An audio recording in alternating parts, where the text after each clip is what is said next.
spark, but I don't see the change. Have you seen the change recently? Many people complain that they don't really see the change happening in their organizations. So I constantly hear wherever I go, people resist change. There's not much change in our companies. When you say things like this, then there's always an agile coach or consultant somewhere says, no, no, no, people resist being changed. As if that makes a difference for the outcome. The result is the same, there's nothing happening. So we have a problem here, Houston, we have a problem. So there's not much change happening according to lots of people that I talk with around the world at lots of events, including Spark the Change. And yes, I have been at previous editions, awesome series. I was one of the first in London. So, question for you. How many of you have resisted this change? Smartphones. Let me see. Just raise your hand if you're still resisting smartphones. Nobody? All right, okay, right. So, how many of you have resisted this change? You're never playing any games on Facebook, tablet, whatever. No games whatsoever. No, I'm not specifically talking about Candy Crushes. No mobile games or whatever. Oh, a few more hands go up. A few more hands. Okay. How many of you resist this change? No streaming audio, video, no Spotify, no Netflix, no iTunes, nothing, just a book on paper. Okay. How many? All right. So let's conclude that a lot of change has happened in the world in the last couple of years. And I think anyone who claims that people resist change is just, oh, sorry about that, that has to be incognizant, sorry. That's a mistake, sorry, English is a difficult language. Incognizant, that means that people are not aware of how change takes place. What makes people change their behaviors? We're idiots when it comes to that. We, agile coaches, consultants, lean coaches, consultants, we don't know how to enact that change, in my opinion. So I think it's necessary, all that change, because I think organizations have to change all the time. They have to adapt to new circumstances all the time. Here's an example. You recognize this?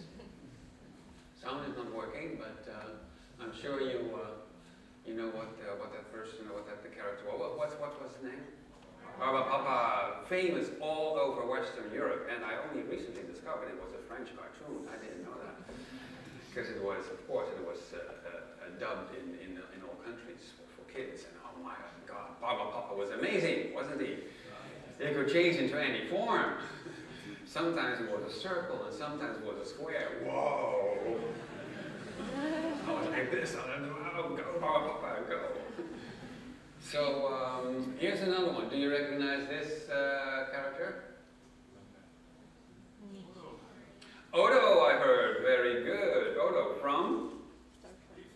Deep Space Nine. Very good. What was the species? The changeling. Sorry?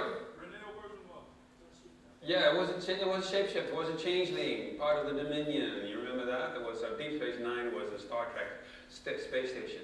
And the changelings, they were actually a nasty species. They conquered the galaxy, and they wanted all the other species to look up to them and admire them, basically, or else they would blast their planets from space. You could say the United States in space, more or less. But Odo was a nice one. Odo was a very nice one, and he was a security agent, so he could change into any form, and he was always after Quark. He was always trying to catch Quark, because he was smuggling things all the time. I'm sure you remember this one. What was this dude? Jonator, which one? No, not the movie, the model number. T1000, very good, very good. We have some winners in the audience here. So you remember that he could change into any form. Or sometimes he had a fist of steel and punched someone through the face. That was a ghastly scene, you remember that one? And other times he was dripping behind someone's back from the ceiling. Ooh, that was scary. Now my point is, these shapeshifters, it's a metaphor, of course. They change according to circumstances. Sometimes they're solid, sometimes they're square, sometimes they're circles, sometimes they're liquid. It depends. Here's another one. She is from X-Men. Very good. Jennifer Lawrence gets paid $20 million for walking around naked. Isn't that amazing? I tried. I got nothing. I did not try blue, though. Next iteration. Yeah, I like that metaphor. I like the metaphor of shape-shifting. I want to always keep that in mind. That's the goal for organizations, as far as I'm concerned. But that means that people have to change their behaviors. Because organizations don't change if people do not change their behavior. So we have to figure out how do we get people to change their behaviors. Well, I was promoting my recent book, Managing for Happiness, 2 years ago in New York, or actually in the US, but at that time I was in New York. I was sitting in Union Square. I remember that well. Summer 2016. Minding my own business, and people from all over the planet, this being New York, so lots of hairstyles, body types, colors, languages, etc. But everyone was playing this game. It was insane.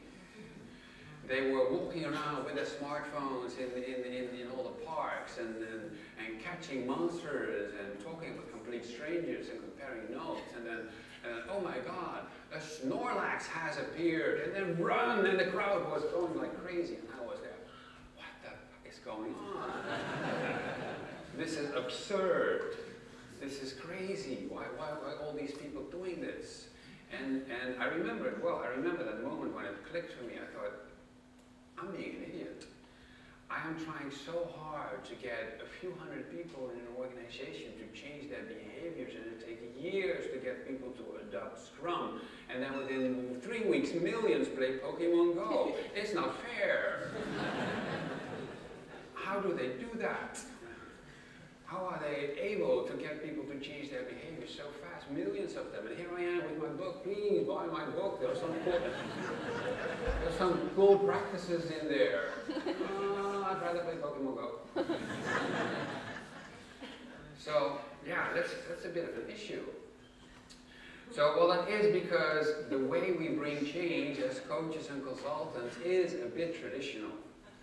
It is usually like this, right?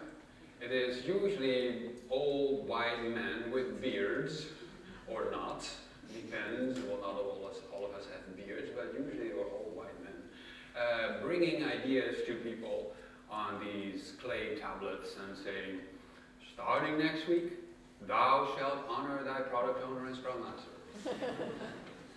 Thou shalt not kill thy customer. And then some more rules, right? And then everything is like, everyone is like, oh, well, that doesn't sound exciting.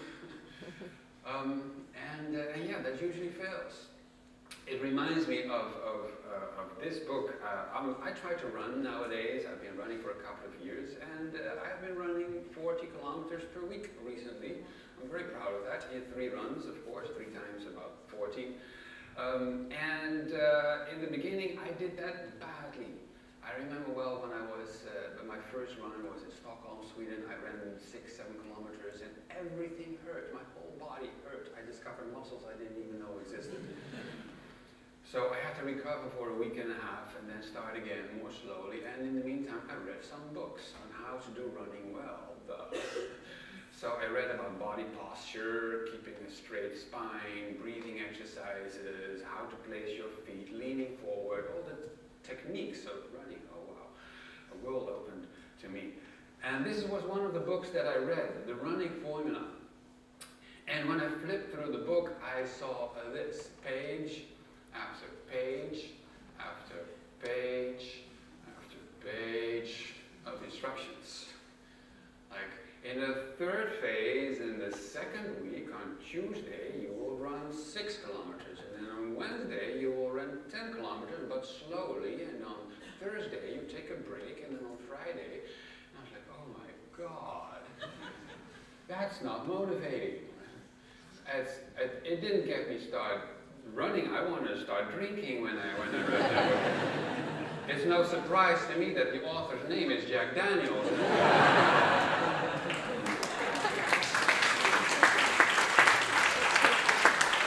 I don't think anyone is doing any running. Everyone is just drinking. But this is very much how change programs work in organizations. Right? You just look at SAFE or whatever. There's nothing wrong with all the practices in there, but the way we bring those ideas to people, my God, all the motivation drains out of everyone. And why does Pokemon Go work? Well, because of all the neurological, physiological systems that, unlike happiness, are activated by gameplay. Games make us happy.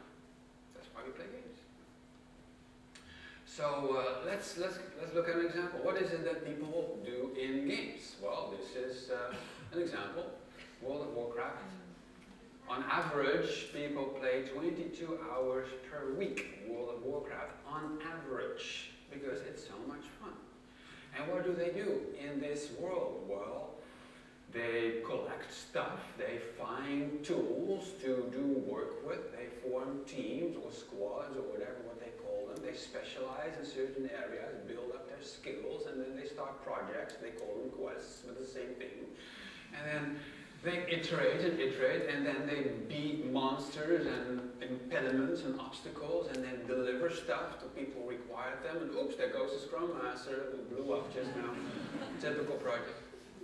And then you get to the customer who then says, "You're too late." Of course, you don't hear it in the video now, but that's what the video says. So it was very funny, but sadly not now. but anyways, so that's what people do in games. It is a lot of hard work. Game developers know better than anyone else how to inspire extreme effort and reward hard work. And you know what? We pay them. Isn't that crazy? Just give me more work. I'll pay you. Just give me more work, because it was so much fun to do these quests. So we can learn something from that. We can learn something from that. And that is called gamification. To understand how game developers trick us into doing work and enjoying it at the same time. It's not the same as serious games. A serious game is playing a game that perhaps you can learn something from that you can transfer to your real job.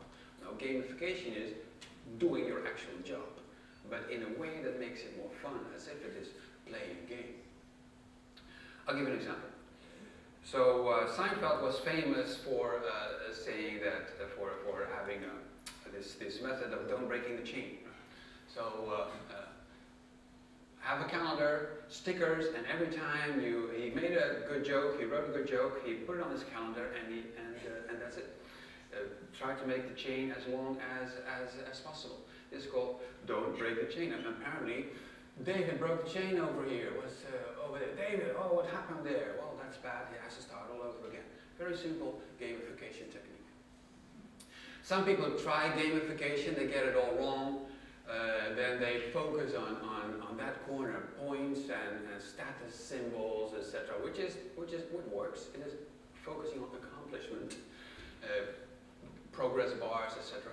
But there's much more to gamification. This is involved by Yu-Kai Chu, one of the leaders, thought leaders in gamification, and I can certainly recommend that you look at this model. So where's the adventure? Where's the playfulness in games? I don't see it. I usually don't see it. Last 2 minutes, very quickly. How do we get people to adopt those ideas with gamification in? Well, it starts with a trigger. You have to use the environment somehow to trigger the right behavior. Behavior is a function of a person and his or her environment, a very famous equation by Kurt Lewin, sociologist. So this is my actual living room. I use the carpet as my yoga mat, actually. Because that triggers me. I see the carpet, oh, now time to do some planking or some bicycle crunches or whatever, because I need the environment to trigger the right behaviors. You can do that also as a consultant or coach, right? Where the coffee machine or the kitchen in the office or something triggers people's behaviors. That makes it often easier to get started. The second part of that habit cycle is action. You have to reduce the habit to the smallest possible thing. As someone in one of the running books said, don't start running 10 kilometers, just do a walk around the block of houses, right? That's where you get started. Just put on your running shoes and take a walk, because that is the smallest thing that you can do. Reduce it to the smallest possible habit. So for example, your first retrospective could be perhaps a 5-minute conversation near the coffee make sure that that becomes a habit, and then start scaling it up. And then the cycle has to end with a reward, because otherwise the cycle is not going to start again. So it has to be either enjoyable or convenient. Well, a 5-kilometer run is neither convenient nor enjoyable. Right? I can tell you from personal experience. So that's where the gamification comes in. That's where you use trickery on yourself, like I earned a chocolate today because I did some running, or I try not to break the chain. And nowadays I do more core exercises because I got injured at my hamstring, of course. So I now have this spreadsheet full of numbers of how many exercises I did because I love spreadsheets. So that's how I gamify it for myself. And try to get more points every week.